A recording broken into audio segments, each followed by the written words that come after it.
Hi friends, in this video we'll discuss about the muscular attachments of mandible. In the muscular attachments, first this is the oblique line which is seen on the outer surface of the body of mandible. This is the oblique line. At this oblique line, at the last molar teeth, it gives origin to the buccinator muscle. This is the buccinator muscle origin. All this red color ones indicates the origin, whereas blue colored muscles are insertion muscles. At the oblique line, this is the buccinator muscle origin takes place. And now in the anterior end of this oblique line gives origin to the levator labii inferioris,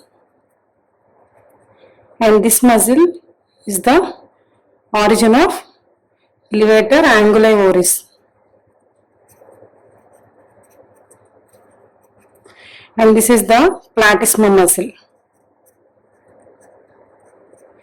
Platysma muscle attachment. At the incisive fossa, there is an attachment of mentalis muscle and mental slip of orbicularis oris muscle.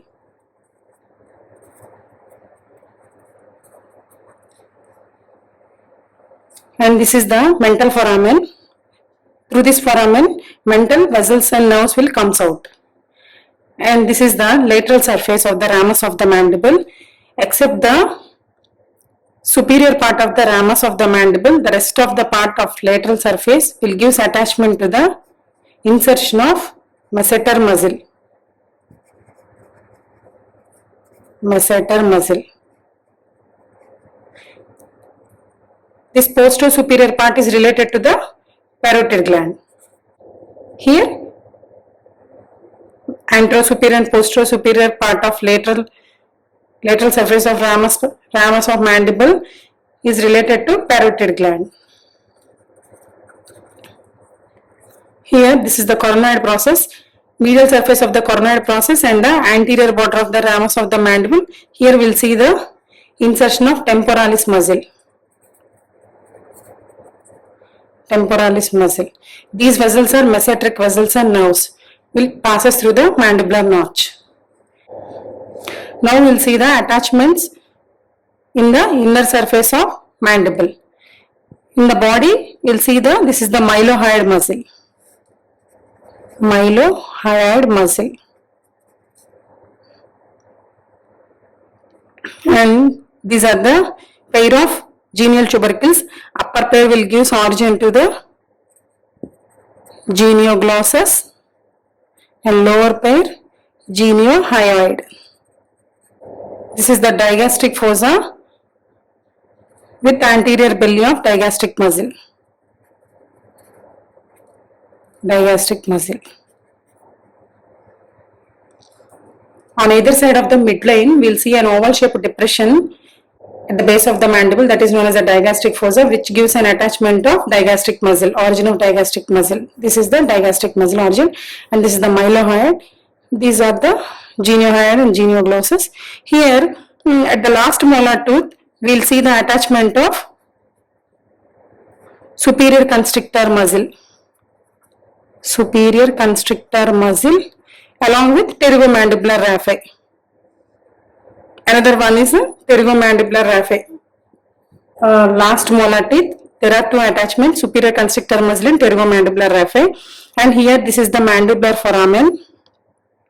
This mandibular foramen, which leads into the mandibular canal, opens into the body of the mandible, and outside through the mental vessel, through the mental foramen, the vessels will passes from mandibular foramen to the mental foramen.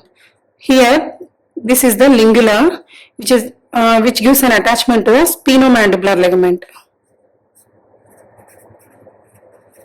Sphenomandibular ligament. And this is the pterygoid fovea, which gives an attachment to the insertion of lateral pterygoid muscle. Lateral pterygoid muscle. And this is the medial surface of the triangular projection of coronoid process along with the anterior medial surface of anterior border of the ramus. Here we will see the insertion of temporalis.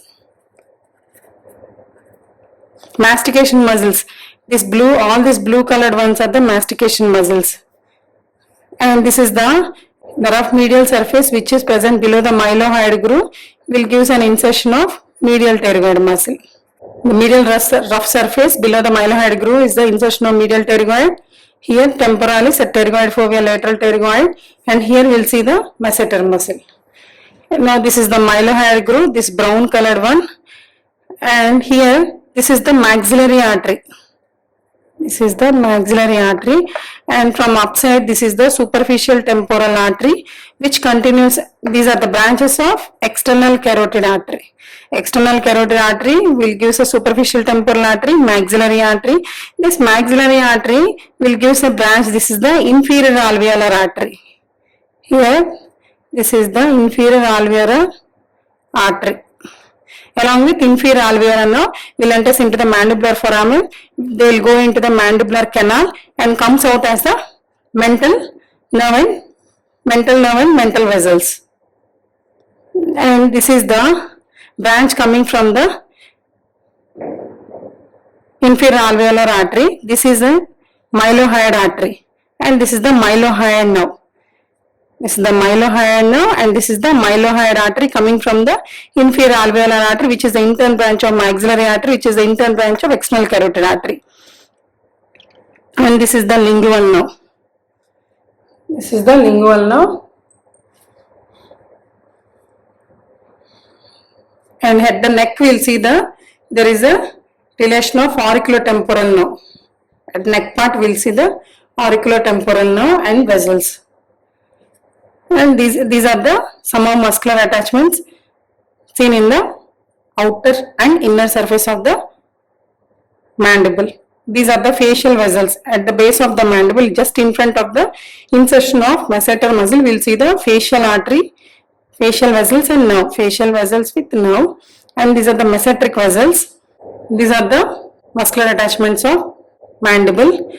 The common sites of fracture are at canine suture. Canine suture is located just below the tooth of canine and angle of the mandible at neck of the mandible. These three are the sites of common fractures. Protrusion of mandible is known as the plantar jaw. That is one of the clinical condition. Thank you friends. A lot of effort is involved in preparing these videos. A small subscribe from your side will motivate me to do more videos. Please do subscribe to my channel. To subscribe, please click on the subscribe button below the video.